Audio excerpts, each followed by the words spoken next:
Hi, Coach Joe Lucas, and welcome to the Magellan Network Show. For nearly 30 years, I've been focused on helping advisors become the best both personally and professionally. This show is dedicated to sharing with you tools, tips, strategies, distinctions, things that are working now. I'd love for you to take a moment, and if you're watching this on YouTube, click the like button and also the subscribe button so you get automatic updates. And if you happen to be listening to us on a podcast, make sure you're subscribed to the podcast and you leave a positive review for us. Now, with that said, let's get to today's episode. Hi, it's your Coach Joe Lucas, and welcome to this episode of the Magellan Network Show. I just got back from my mid-year break. Hope everybody had a wonderful 4th of July holiday here in the United States. And you're enjoying your summer. And so today's episode is really going to be some random thoughts, some ideas, some concepts. I'm going to share with you all some things that I share with my personal clients. And because it's summer, we're going to be a little brief in these episodes. I want you all getting, being with your families, enjoying some downtime, still playing the game, still being in the business, but let's make sure we're also finding balance and sustainability, right, inside of what we do. So a couple things. And, I really was giving this some thought the other day. When you're running a business, when you're running an advisory practice, what is really most important? And when I say that, I don't mean in terms of like taking care of clients or being a great leader. I'm talking in terms of, KPIs or key performance indicators, right? Or, the measurements, right? How do you measure where you are, right? And I find a lot of times advisors are really focused on the wrong things. They focus on assets under management. We always hear the term, quote unquote, net new, right? Which is the worst thing you can ever look at, especially in a good market. It gives you a sugar high. It doesn't mean that you're eating good, right? Assets are not good. Even number of households is not really the key indicators. They're important, but they're not the most important. There are two primary KPIs that are probably 80% of the game, and the two are as follows: your top line, gross revenue for your business, and look. And I don't care if you're an RIA and you've got a couple of $1 billion under management and you've got a $10 million a year run rate, or you're working at a wirehouse and you're at X. It's irrelevant. Focus is focus. So top line, and then what do you net to yourself and your family at the end of everything, right? So figure top line, bottom line. Like, you got to know those numbers and all your goals. Like when I think about redoing my business planning process for my clients for 22. One of the areas that we're going to focus on is, hey, we need to have a top line goal, we need to have a bottom line goal. Profitability, which is not really taught in this industry, which is odd. Profitability is paramount. So, you're going to be increasing your top line, but then you have all these costs because you have all these unprofitable households, and you got to hire staff to kind of serve them all, to kind of, tamp the fires down, so to speak.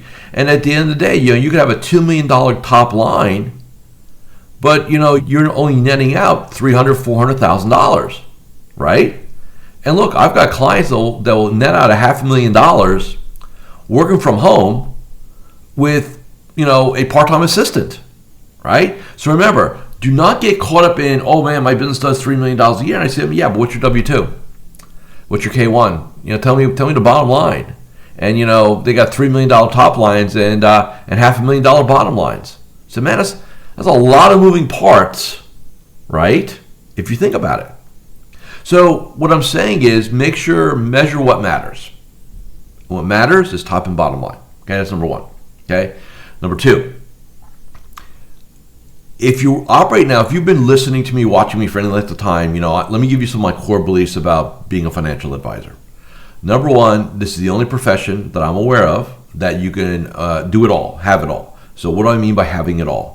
You can make as much money as you want, so you can have economic abundance / prosperity, and you can have time and location freedom. Especially now, last several months, we've tested that in real world with a pandemic, right? Working from home, working remotely. So doctors have to operate, lawyers have to lawyer, accountants have to do their jam, right? Here inside of our game, we can do it from anywhere. That's already been proven. It's no longer a concept or theory, it's a fact, okay? So I can have time freedom and economic abundance. So inside of that, the next part is, well, if we can have those things the way we want them, why retire? Like, there's no arbitrary, like here in our game, We have no arbitrary retirement date, right? It doesn't mean we have to get out of here at 60, 65, 70, 75, 80, right? And for a lot of people, a lot of the advisors who engage with me, our core premise is we're never going to retire. We're going to play this game until we can't anymore, right? So with that premise, what's the rush to get somewhere, right? I'm going to grow my business as fast as I can. For the first 10 years, I get that, right? Sustainability, profitability, you get yourself to where you're economically comfortable, right? You're economically sustainable, but then you got to shift your rules. And a lot of advisors have played the same rules for 30 years, which is more is always better. No, it's not. Proper growth, the pace of growth, where growth fits into everything, right? So growth is sustainable. You're enjoying the journey, right? We're profitable. That is true success. And I think a lot of advisors, because culturally we're brought up in this industry in 30-day cycles, right? Hey, monthly production, monthly production, monthly production. Got to get it done now. Get it done now. No such thing as a bad prospect. No such thing as a bad account. No such thing as a bad client, right? More is always better. But then at some point, hopefully you wake up 5 to 10 years in your game, and you're economically in a decent place. I'm not saying, you can retire, but you're sustainable. That is when you need to shift the rules of your game from fast as possible to what's sustainable. Here's a great example. If I'm going to run 20 miles, let's say that's my career, and I'm going to sprint the whole 20, you will probably be in the hospital somewhere around mile 10, right? Because you're just going to burn it out. But if you sprint for the first 4 miles, it's okay, I've got some pace, I've got some distance now. Now, what's my cadence? Right? What's my sequence? What am I going to do? What's my pace? You can't run the whole thing at a sprint. A lot of you need to take inventory and ask yourself these questions. Am I enjoying my process? Am I enjoying the game? Am I taking enough downtime? Am I going down the journey on my terms? And I bet a lot of you, the answer is no. Next question, why? Because you don't know anything different than. You're in a habit of doing and thinking a certain way, right? It's time to break that. The other thing, and this is more of a story. So I was referred to an advisor very recently, guy been in the business about 9-10 years. Nice guy. Start talking. So, hey, why are we here? Look, and by the way, any advisor can have 30 minutes of my time, no questions asked, right? Just to have a conversation. So here's the conversation. So why are we here? Well, Joe, I want to make more money in my job. Red flag right there, right? And then second question is, how much does it cost to work with you? Second red flag, cost, not investment, right? So here's the bottom line. There are two types of people in this game. People that think they have jobs. They need a paycheck. So job, career. Job, career sounds like this. It's about, cost. It's about, I have a job. It's about paychecks, right? It's about money. It's about scarcity. And that's how they think. And look, the advisors will think that way their entire 30, 40-year career. They'll make some money. So they'll never achieve greatness, but they won't fail out either. They'll be like a zombie business, right? And then there's the second advisor who thinks entrepreneur, business owner. What do I need to elevate my game? What do I need to invest? Joe, so it's a conversation. Well, what are we looking to do? Hey, look, I want to get my business to $4 million of top line. I want to grow my game tax. Great. Joe, what's the investment to work with you? Totally different conversation, right? Now, that's the conversation I like. So for some of you who are kind of stuck, frustrated, it's because you're thinking like you actually have a job, that you're trying to generate a paycheck every month. And that's what you do. So remember, the mind will give you what you ask of it. So if you ask of it, what do I need to do to make more money in my job and have a paycheck? Your brain goes, well, work a little harder, right? Get some more assets under management, say yes to people, right? And you'll make some more money. The entrepreneur goes, how do I elevate? How do I leverage? Who do I need to surround myself with, right? We think in terms of multiples of revenue growth, right? How do I double my business, triple my business, quadruple my business? Not more, but very specific. What do I need to invest in? What do I need to invest in my people?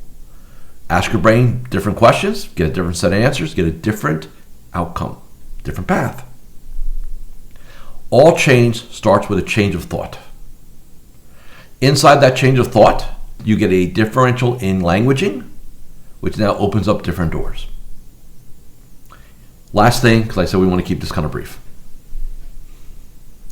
Remember this, we are in a situation again, I'm not a market guru, I have no crystal ball. Well, here's what I do know.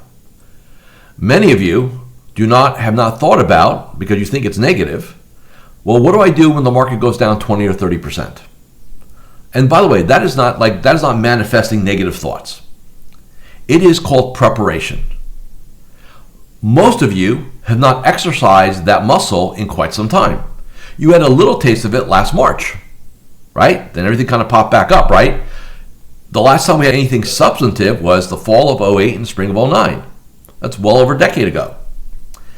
A lot of you, those muscles have atrophied. Now, I live in Florida.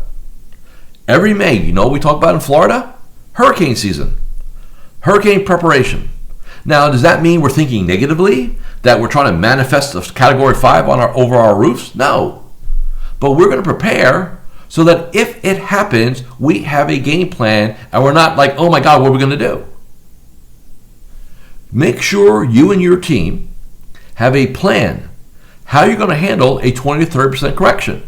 What's our communication strategy? What clients need to have the first conversations? We know they're the nervous ones. What's our framing going to be? What's our models going to be? What our model's going to be like? How are we going to handle it? How are we going to take care of ourselves? Because what most advisors do is when that happens, they stop doing the morning ritual. They stop going to the gym, right? They go into crisis mode, and that is not sustainable. So just make sure you understand that, okay? So I want you to have a great week. There's some links here below, whether you want to take advantage of our mid-year review process, some benchmarking, it's my gift to you, or you want to check out Magellan Network and see about my work, please feel free to do so. With that being said, have a great week, and thanks for listening and watching this episode of the Magellan Network Show.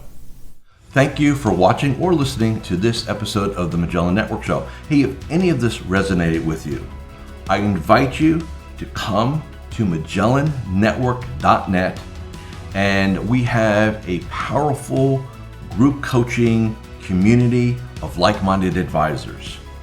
Come in for a trial. You and I will have a one-on-one conversation. Let's see if I can help elevate your game both personally and professionally.